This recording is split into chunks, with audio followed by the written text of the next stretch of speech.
They mainly eat fish, sea snakes, small turtles, and mammals. Surrounded us are what Pelicine Wow. named Fujin and Wow! Marina. Wow! Now, ladies and gentlemen, here at Cebu Safari, we're not just about creating fun and unforgettable experiences.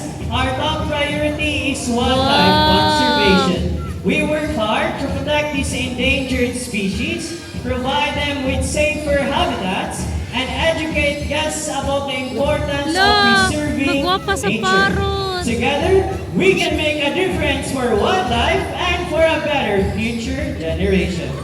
Now, before we totally end our show, let me introduce to you the people behind the success of this show. The bird trainer here on stage, we have here Miss Jihan, Mr. Romnek, Mr. James, and Mr. Charles.